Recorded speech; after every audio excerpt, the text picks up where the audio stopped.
Today we're looking at bbking again. Now I've broken some of these down before, but in this one today I'm specifically going to describe in more detail about how we can connect up these triad shapes that we all learn into blues licks, so we know what we're doing when we start playing over a 12-bar blues.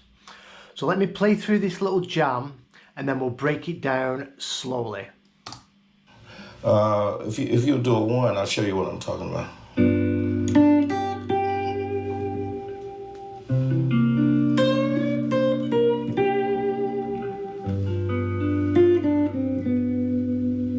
Then the five.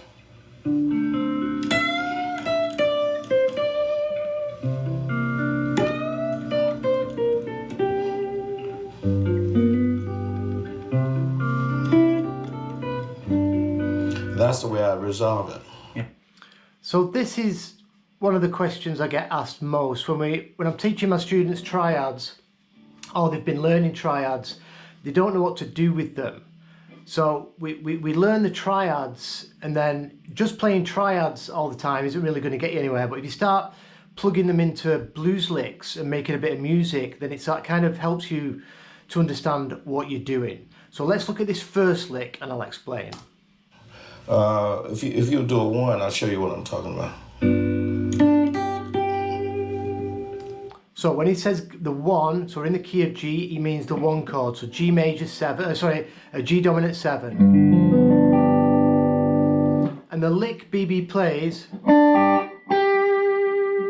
he plays this little intro lick over that one chord. So he's playing, all he's doing is playing chord tones. So if you know your triads, so this position, this is just going to be on the top 3 strings, this whole thing. So if we look at G major triad here, first inversion, major 3rd on the G string 4th fret, and then we're going to bar the 3rd fret, the B and the high E. That is a first inversion G major triad. So if you know that information, then this lick, we're playing the 5 and the root of G. So if you look at that triad, 3rd, 5th, root. So it starts off 5th, root, and then he comes up here and plays the 8th fret of the B string. Now again, this is a root. And if you look here, we've got our D shape for G major. Now this is the second inversion, 5th, root, where he comes up to 3rd. So if you know your triads, you know what notes you're playing for these blues licks. So when you're learning blues licks, especially bbking, you know exactly what you're doing. 5, root, 3rd. Oh, sorry, 5, root, root. It's notes straight out of the chord. There's the triad. There's your D shape. So we're going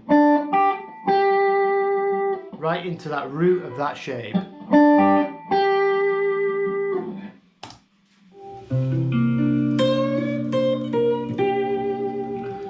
And then they play the 4 chord, in this case a C9. So BB comes up to this 8th fret. So I'm not going to talk about scales in this video. You don't, if you know your triads and chord shapes, you don't really need scales. So then we're going to come up to the 8th fret. So we're on the C9. We're going to come up to the 8th fret of the high E. So this is C. So we can think now C9, C7, C major. So right there, we've got a C major triad, same inversion as what we did up here for G. So here it is for C. So you're starting on this note, this root, and what BB does here, because this is a C9,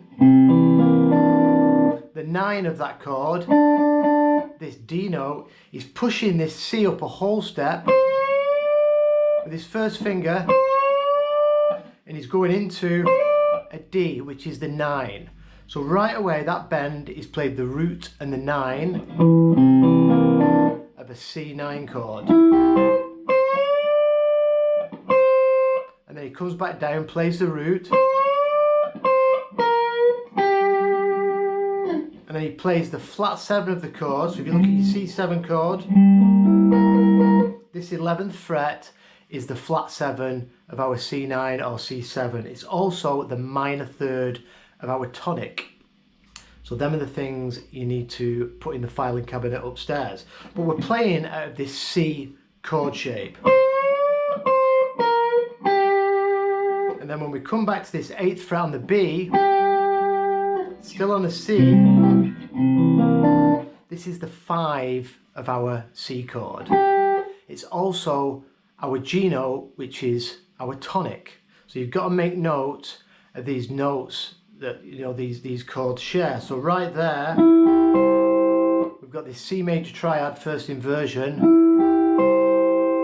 and here, remember, we've got our G. So you can see this G root, and then we go to our C. There's the 5. So that's a common chord tone. We're sharing that note with C major and G major. So that's our tonic. It's also the 5. If you know your triads and the inversions, you know the notes 3rd, 5th root. Then we go to this G, 5th root, 3rd. You're going to know it automatically, so you'll know what you're doing.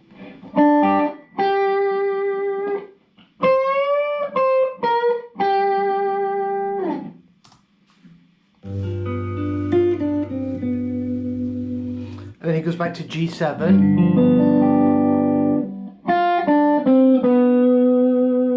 Comes back into this position.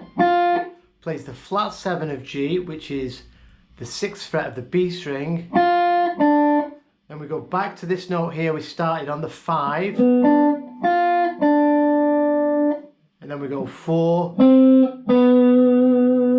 4 into the major 3rd. So again, just playing notes out of this G major triad, but we're adding in that 7. There's the flat 7.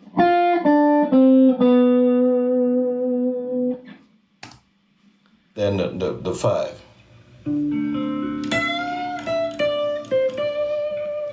Then it goes to the 5 chord,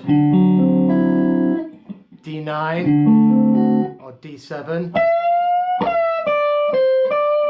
So right there you've got D7. Yep. So we're pushing up this 12th fret,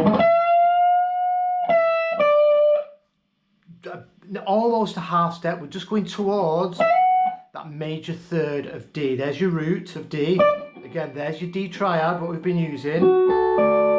3rd, 5th root. If we push up this 12th fret, 1, 2, major 3rd there. There's D major, the 3rd.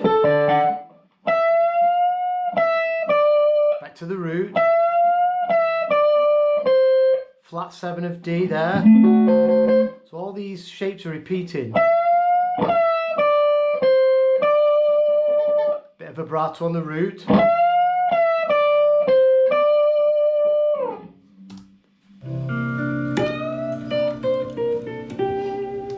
Then he just comes back a whole step, so now we're back in C.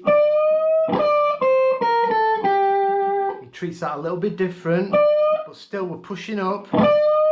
Root, 2, major 3rd. He's going towards that major 3rd, but not quite. He's just hinting at it. Root, flat, root. Then he walks down from the flat 7. He goes flat 7, 6, into the 5. Again, there's your triad, there's your flat 7.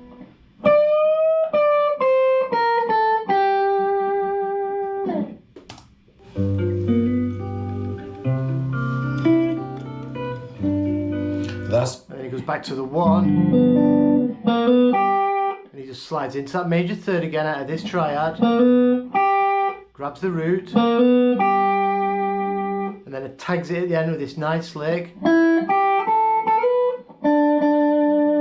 So 6, root, major 3rd of G, there's G, 1, 2, 3, landing on the 5, the root of the 5 chord, which is the 5 of G. So knowing your little triads, you can work out what note you're playing, so you'll know where to end your blues licks so they sound really fitting and nice over the chord. And you can do it that simple just on the top 3 strings. Do it like BB King. A good exercise, whatever key you're in, is grab a root, 1, 2, 3.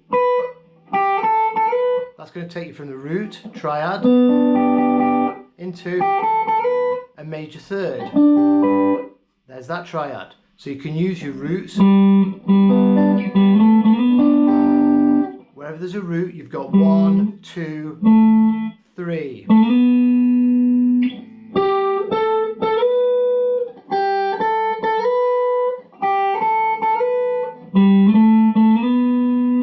So again, the 1 chord.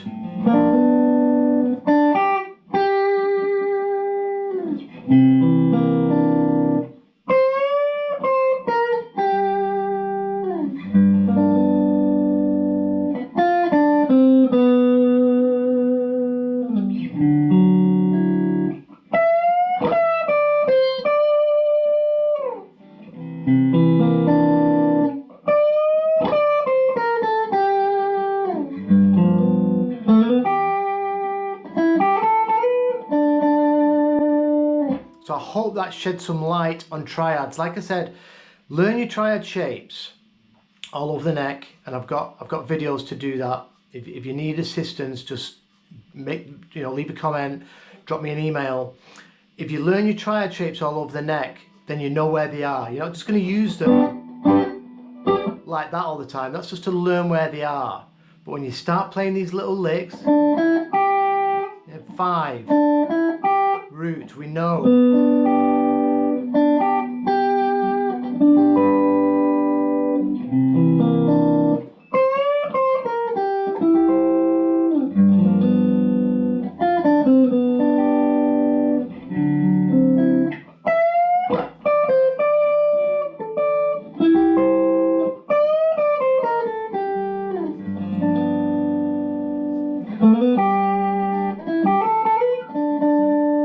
So it doesn't get any more basic than that, but it works and it sounds great. So if you're new to this stuff, I suggest learning really slow things like this, but knowing what you're doing is everything. Then you can start filling it out with some flashy licks, but you know where to end to make it sound cool. Thanks for watching. It's beer o'clock. I'll see you soon.